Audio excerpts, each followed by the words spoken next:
Bismillahirrahmanirrahim. Assalamualaikum warahmatullahi wabarakatuh.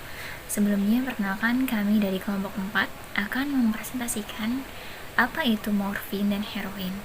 Sebelumnya, saya akan memperkenalkan anggota dari kelompok 4 itu sendiri. Yang pertama ada saya sendiri, Dila Apriani, kemudian ada Dina Febrianti, ada Era Susanti, Fatimah Khairani, dan Lala Ananda Oktavia. Oke, selanjutnya kita masuk ke dalam pendahuluan. Apa sih narkoba? Nah, narkoba merupakan singkatan dari narkotika, psikotropika, dan bahan adiktif lainnya. Nah, terminologi narkoba familiar digunakan oleh aparat penegak hukum seperti polisi, yaitu termasuk dalamnya adalah Badan Narkotika Nasional atau BNN, jaksa dan hakim dan petugas permasyarakatan. Kemudian selain narkoba, sebutan lain yang menunjuk pada ketiga zat tersebut adalah nabza, yaitu narkotika, psikotropika, dan zat adiktif. Atau istilah nabza biasanya lebih banyak dipakai oleh para praktisi kesehatan dan rehabilitasi. Nah, akan tetapi pada intinya pemaknaan dari kedua istilah tersebut tetap merujuk pada ketiga jenis zat yang sama, yaitu narkoba, psikotropika, dan zat adiktif. Kemudian menurut Undang-Undang Nomor 22 Tahun 1997 tentang narkotika, bahwa disebutkan pengertiannya adalah zat atau obat yang berasal dari tanaman atau bukan tanaman, baik sintetis maupun semi-sintetis, yang dapat menyebabkan penurunan atau perubahan kesadaran, hilangnya rasa, mengurangi sampai menghilangkan rasa nyeri, dan dapat menimbulkan ketergantungan. Nah, psikotropika sendiri merupakan zat atau obat baik alamiah maupun sintetis bukan narkotika yang terdapat dan berkhasiat psikoaktif dan melalui pengaruh selektif pada susunan saraf pusat yang menyebabkan perubahan khas pada aktivitas mental dan perilaku. Nah, bahan adiktif lainnya adalah zat atau bahan lain yang bukan narkotika ataupun psikotropika yang berpengaruh pada kerja otak dan dapat menimbulkan ketergantungan. Oke, yang berikutnya adalah tabel prevalensi dari penggunaan jumlah kasus narkoba menurut jenisnya pada tahun 2008 sampai tahun 2012. Nah, dapat kita lihat di sini adalah penggunaan morfin dan juga penggunaan heroin. Pada penggunaan heroin pada tahun 2008 yaitu sebanyak 1.534, kemudian pada tahun 2009 mengalami penurunan, begitupun pada tahun 2010, 2011, dan juga 2012. Nah, untuk penggunaan dari morfin itu sendiri juga jarang terjadi, yaitu hanya pada tahun 2008, yaitu 1 orang. Di urutan pertama ada morfin. Mula morfin. Morfin dihasilkan dari opium. Opium mentah mengandung berbagai macam senyawa.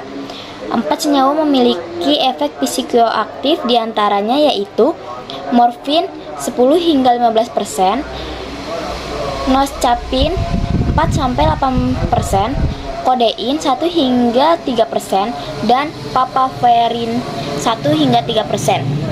Sisanya adalah senyawa psikoaktif, yaitu gula, protein, lemak, air, asam mekonic, lilin, karet, getah, amonia, asam laknat, dan sulfur. Pada tahun 1907, seorang ahli obat atau farmasi Jerman bernama Friedrich Sertuner berhasil menemukan metode isolasi senyawa morfin dalam opium. Kemudian produksi morfin secara komersial dilakukan oleh pelapor industri farmasis Jerman yang bernama Heinrich Emanuel Merck. Morfin telah digunakan untuk menghilangkan rasa sakit pada pasien kanker dalam berbagai bentuk selama berabad-abad. Di sini ada bentuk sediaannya, yaitu morfin 10 mg per mili. Penggunaan klinis. Yang pertama, morfin dapat meringankan rasa sakit yang disebabkan oleh serangan jantung atau infark miokard.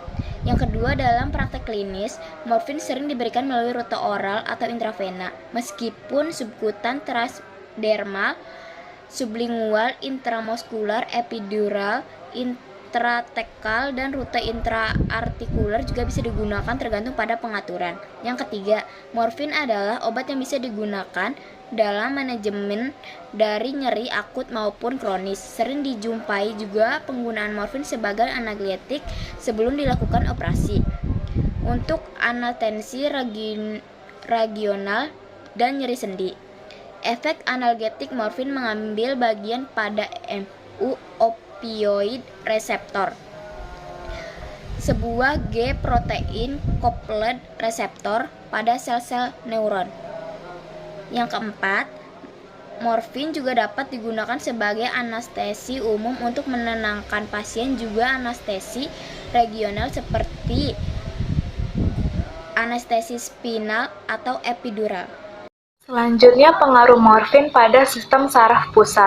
Morfin dapat bertindak dalam CNS untuk mengubah aliran otonom ke usus. Perifer mempengaruhi motilitas usus dengan stimulasi langsung reseptor opioid dalam sistem saraf enterik. Kemudian, mual dan muntah yang terjadi sebagai efek samping morfin disebabkan oleh akibat morfin menstimulasi pada pusat muntah di bagian otak medula oblongata. Kemudian morfin juga mampu berefek stimulan, yaitu efek yang bisa mengakibatkan kerja organ tubuh seperti jantung dan otak bekerja lebih cepat dari kerja biasanya, sehingga mengakibatkan seseorang lebih bertenaga untuk sementara waktu dan cenderung membuat seorang pengguna lebih senang dan gembira untuk sementara waktu. Selanjutnya, pengaruh morfin pada organ lainnya. Yang pertama, pencernaan.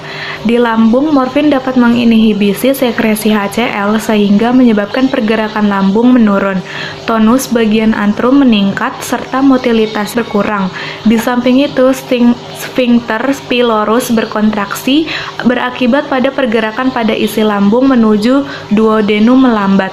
Kemudian pada usus halus, morfin dapat menurunkan sekresi empedu maupun pankreas serta memperlambat penyerapan makanan pada usus halus. Sedangkan di dalam usus besar, morfin dapat menurunkan atau meniadakan gerakan populasi usus besar, meningkatkan tonus, lalu menyebabkan spasme pada usus besar. Hal ini mengakibatkan penerusan isi kolon diperlambat dan tinja menjadi lebih keras. Kemudian yang kedua yaitu saluran berkemih.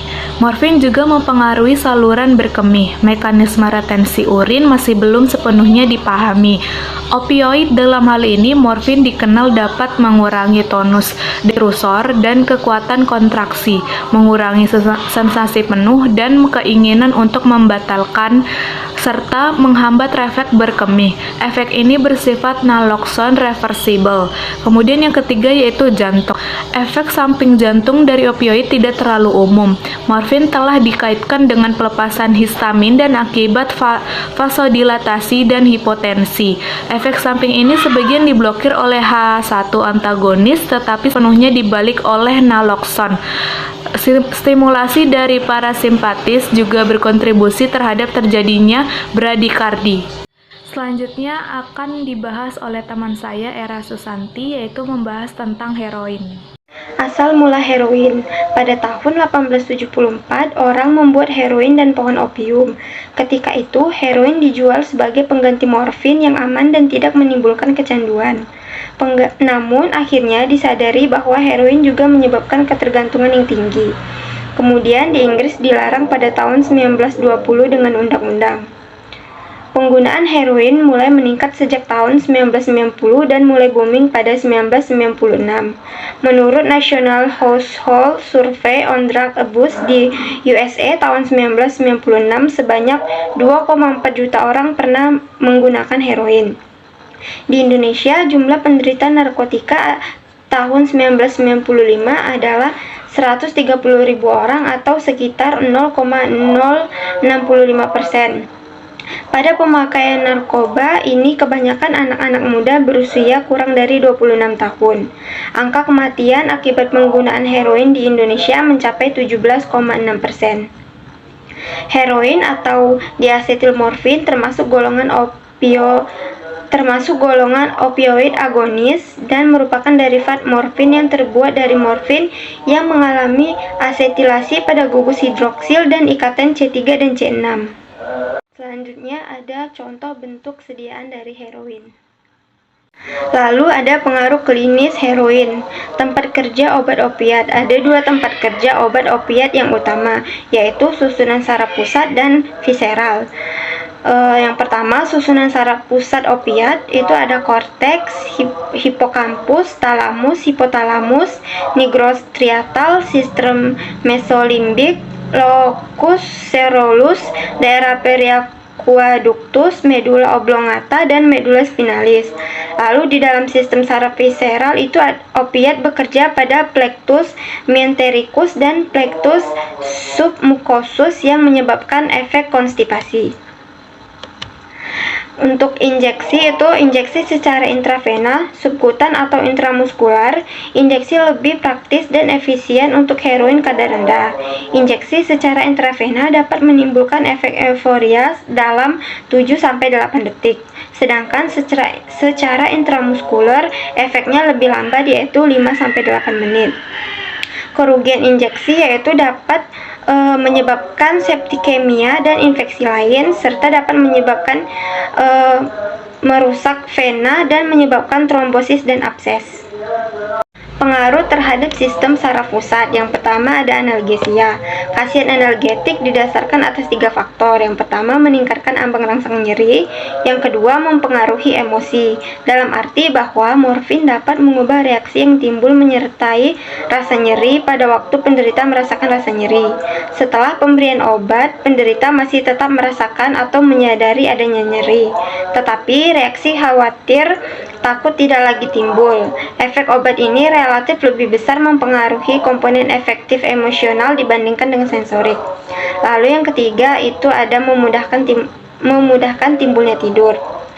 Pengaruh yang kedua ada pengaruh euforia. Pemberian morfin pada penderita yang mengalami nyeri akan menimbulkan perasaan euforia, di mana penderita akan mengalami perasaan nyaman, terbebas dari rasa cemas. Sebaliknya, pada dosis yang sama besar, bila diberikan kepada orang normal yang tidak mengalami nyeri, sering menimbulkan disforia berupa perasaan khawatir disertai mual, muntah, apati, aktivitas fisik berkurang, dan ekstremitas terasa berat. 3. Sedasi. Pemberian morfin dapat menimbulkan efek mengantuk dan letargi. Kombinasi morfin dengan obat yang berefek depresi sentral seperti hipnotik sedatif akan menyebabkan tidur yang sangat dalam. 4. Pernapasan. Pemberian morfin dapat menimbulkan depresi pernapasan yang disebabkan oleh inhibisi langsung pada pusat respirasi di batang otak. Depresi pernapasan biasanya terjadi dalam 7 menit setelah injeksi intravena atau 30 menit setelah injeksi subkutan atau intramuskular. Respirasi kembali ke normal dalam 2-3 jam. 5. Pupil. Pemberian morfin secara sistemik dapat menimbulkan miosis.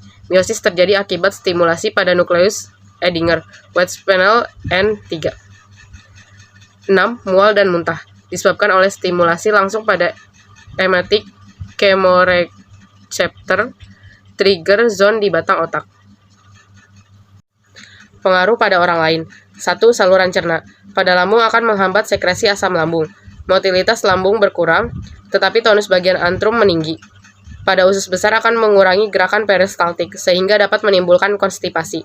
2. Sistem kardiovaskular. Tidak mempunyai efek yang signifikan terhadap tekanan darah, frekuensi maupun irama jantung. Perubahan yang tampak hanya bersifat sekunder terhadap berkurangnya aktivitas badan dan keadaan tidur.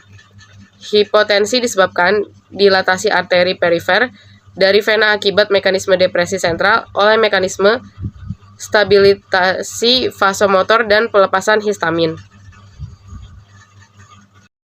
3. Kulit. Mengakibatkan pelebaran pembuluh darah kulit, sehingga kulit tampak merah dan terasa panas. Seringkali terjadi pembentukan keringat, kemungkinan disebabkan oleh bertambahnya peredaran darah di kulit akibat efek sentral dan pelepasan histamin. 4. Tractus urinarius. Tonus ureter dan vesika urinaria meningkat, tonus otot sphincter meningkat, sehingga dapat menimbulkan retensi urin. Berikut daftar pustaka yang kami gunakan. Sekian presentasi dari kelompok kami, kurang lebihnya mohon maaf. Wassalamualaikum warahmatullahi wabarakatuh.